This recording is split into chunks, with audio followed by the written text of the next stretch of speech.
Only 3 days after September 11th, Washington instructed the EPA to declare Manhattan safe and reopen Wall Street, though the air remained toxic.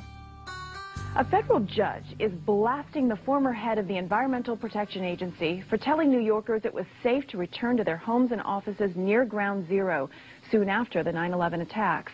The judge called Christine Todd Whitman's actions, quote, conscience shocking, and refused to grant her immunity. It was documented that the White House ordered EPA to tell these lies, to downplay the seriousness of the environmental hazards. In addition, 9/11 first responders who have fallen ill and applied for aid have been denied.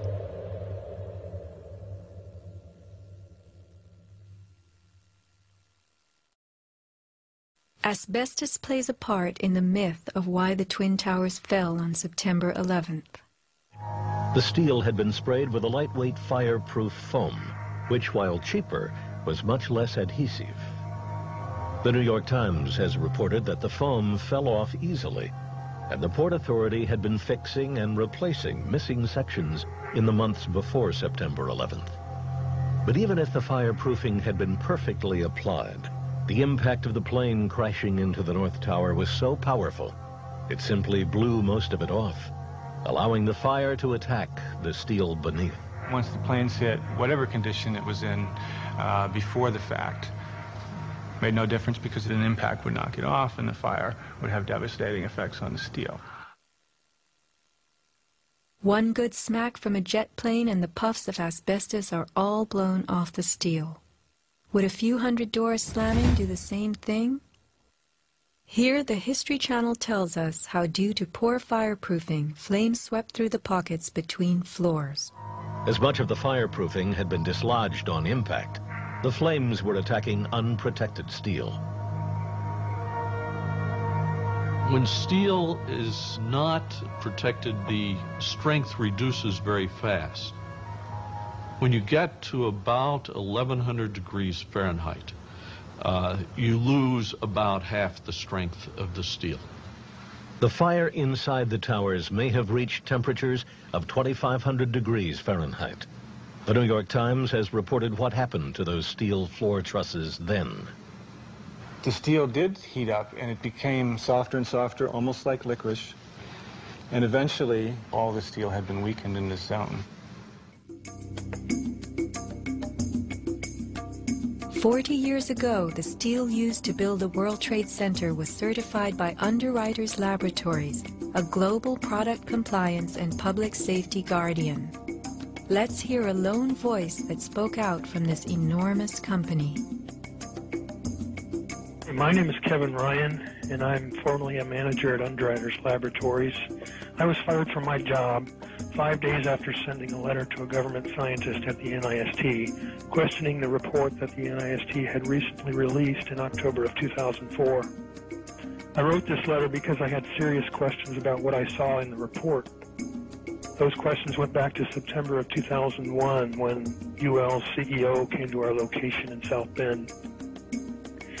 He told our entire staff that the World Trade Center steel had been certified by UL, and he said that we should be proud of how long the buildings had stood. Over the next 2 years, I did some research and found some very disturbing facts, including that the steel had been disposed of in an unprecedented manner.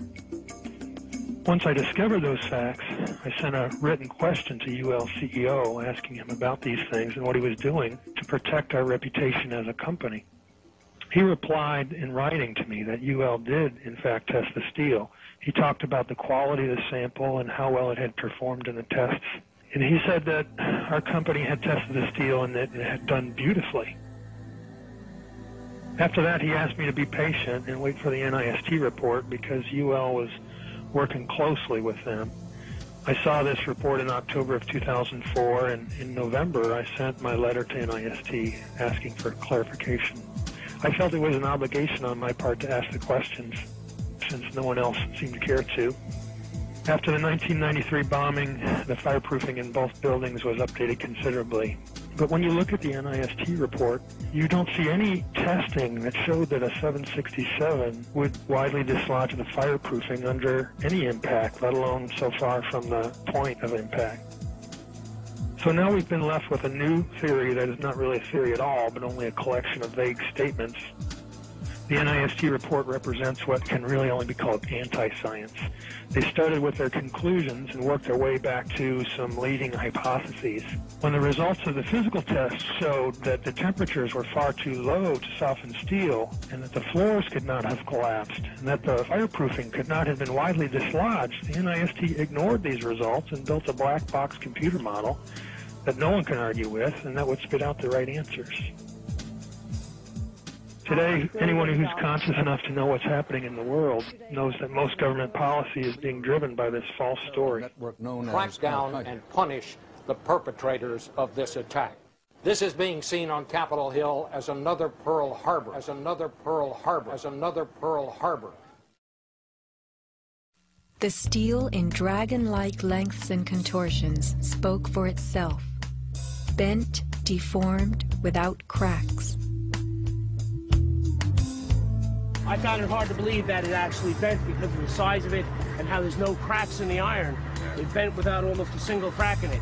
It takes thousands of degrees to bend steel like this. Typically you'd have buckling and tearing on the tension side, but there's no buckling at all. There's no buckling at all. Here is the meteorite, molten iron fused with concrete. And architects, engineers, people who work with steel, welders have just never seen the level of destruction and the level of deformation of this material in our lives. It is true that heat expands steel. In a fire, steel members may swell and bend slightly. But this, how could these huge tangles have been created? The steel below the towers had melted at many thousands of degrees. Since metal conducts heat, were these twisted remains formed by high temperatures wicking their way through a gridwork of steel?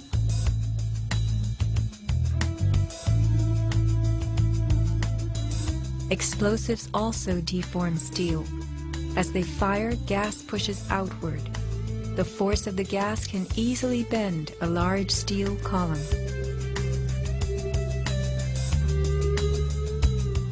Two kinds of debris, huge shattered columns that could break a truck, combined with matter that was near pulverized. You have 2 110-story office buildings. You don't find a desk. You don't find a chair. You don't find a telephone, a computer.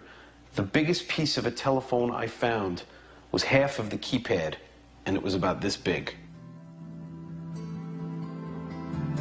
In 1886, 4 gold miners lost their lives in an underground explosion. The bodies of these 4 men were brought to the surface in one barrel. The biggest piece recovered was part of a foot. September 11th left over 1,100 bodies unaccounted for. At Ground Zero, this was found inside a length of steel. And before they sealed this up with the sheetrock and all the building materials on the interior face, the workers would sometimes put beer cans and the newspaper that we found, the New York Times paper, we found in a similar spot to this.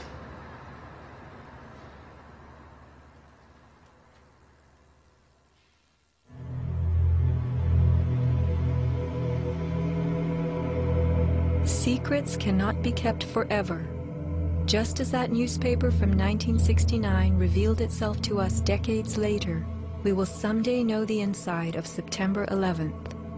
The reasons for the staging of such a production go far back into time.